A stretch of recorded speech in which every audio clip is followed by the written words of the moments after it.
Olá a todos, fiquem bem à vontade e sejam muito bem-vindos à conferência sobre linguagem corporal. Essa conferência é oferecida pelo site seduçãohipnótica.com.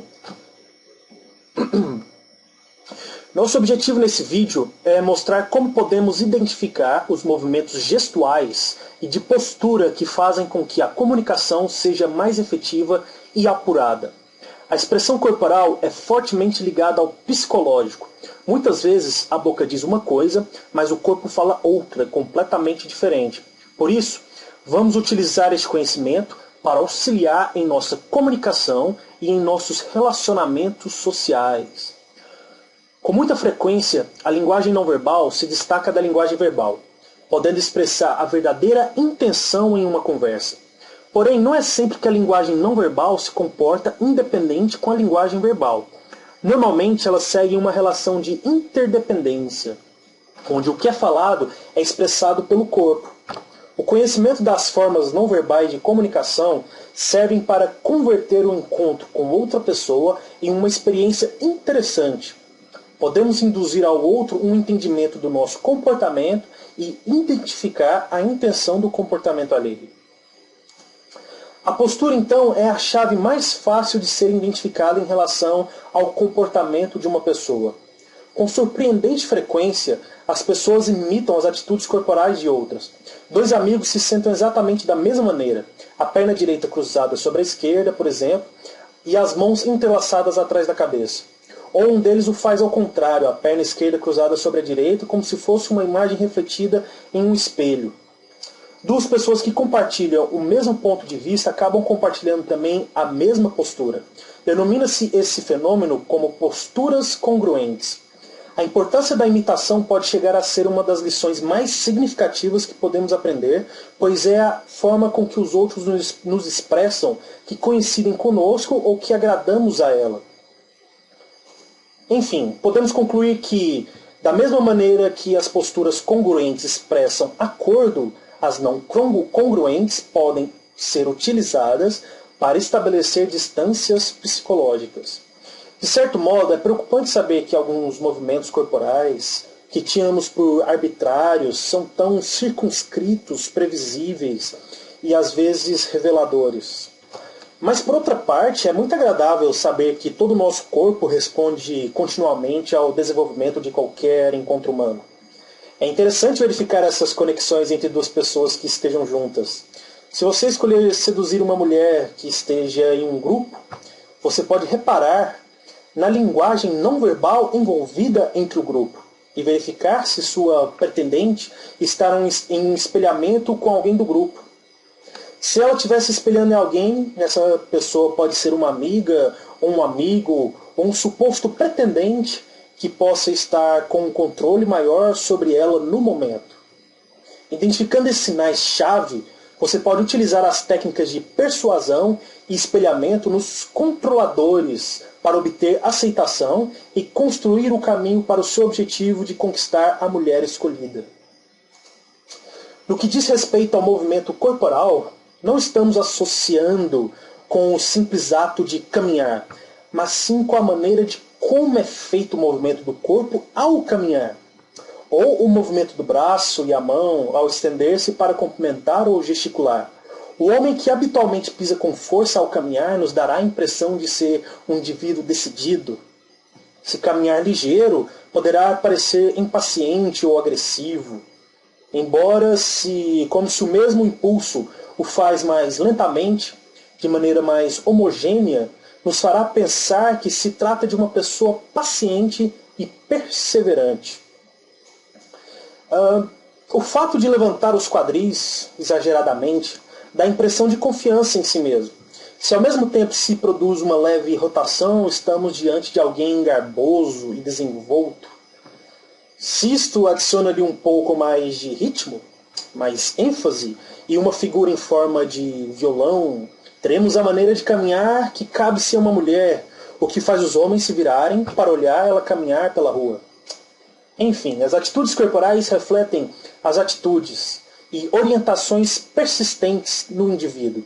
Uma pessoa pode estar imóvel ou sentada para frente de maneira ativa, ou afundada em si mesma, e assim sucessivamente. Essas posições ou posturas e suas variações, ou a falta delas, representam a forma como que alguém se relaciona e orienta com as outras. Cada vez que uma pessoa fala, os movimentos de sua mão, os dedos, as sacudidas da cabeça, as piscadas, todos os movimentos do corpo coincidem com o compasso do seu discurso.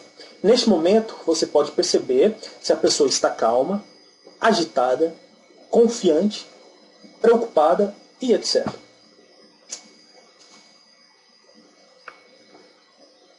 Nós sentimos muitas vezes, embaladas por uma música, um cheiro bom, algo que deixa água na boca. Porém, para a sedução, o tato possui uma atenção especial, posto que quando uma pessoa toca a outra, a experiência é totalmente mútua. A pele fica em contato com a pele, de forma direta ou através da vestimenta, e se estabelece uma imediata tomada de consciência de ambas as partes. Esta tomada de consciência é a mais aguda quando o contato é pouco frequente. Um toque suave, agressivo ou em certas partes do corpo pode demonstrar intenções que vão além da linguagem verbal. O tato, o paladar e o olfato são sentidos de proximidade. A audição e a visão, em troca, podem proporcionar experiências à distância. Abordamos a comunicação através do tato mais profundamente no curso completo do Sedução Hipnótica. Bom, na sequência, veremos agora uma série de imagens que representam um conjunto de gestos. Os conjuntos de gestos passam uma intenção mais complexa sobre a comunicação não verbal, pois possuem vários significados juntos ao mesmo tempo. A figura acima, por exemplo, mostra um conjunto de gestos que expressam avaliação crítica. O principal é o da mão no rosto, com o indicador levantado, levantando a bochecha, e o outro dedo tampando a boca, enquanto o polegar sustenta o queixo. Somando pernas muito cruzadas, o braço cruzado sobre o peito, transmitindo estar na defensiva, enquanto a cabeça e o queixo estão um pouco inclinados para baixo, que é um sinal de hostilidade. A frase não verbal para esta figura seria: eu não gosto do que está dizendo e não estou de acordo. Além de considerar o conjunto de gestos de ter em conta a congruência entre o que é dito e o movimento corporal, todos os gestos devem ser considerados dentro de um contexto em que se produzem. Por exemplo, se alguém estiver de pé na parada de ônibus com os braços e as pernas cruzadas e o queixo baixo, em um dia frio, o mais provável é que tenha frio, óbvio, e não que esteja na defensiva. Mas se essa pessoa faz os mesmos gestos quando está sentada em frente a um homem com uma mesa entre os dois, e esse homem está tentando convencer o outro de algo, de lhe vender uma ideia, um produto ou um serviço, a interpretação correta é que esta pessoa está na defensiva, insegura e com alguma atitude negativa.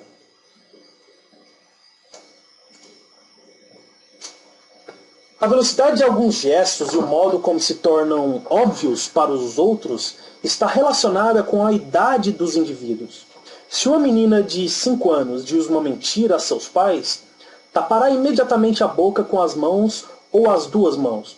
O gesto indica aos pais que a menina mentiu, e esse gesto continua sendo usado toda a vida, variando somente a sua velocidade. Interessante também o gesto das duas mãos na boca coincide também com o ato de se surpreender. Mas este mesmo ato está conectado ao ato de mentir. Ao se surpreender, a pessoa pode por um momento não acreditar ou querer induzir que não está acreditando que a surpresa seja verdadeira. Quando a adolescente diz uma mentira, por exemplo, também leva a mão à boca como a menina de 5 anos. Mas em lugar de tapá-la bruscamente com as duas mãos, seus dedos como que roçam sua boca, numa tentativa de disfarçar a intenção, a indicação de mentira.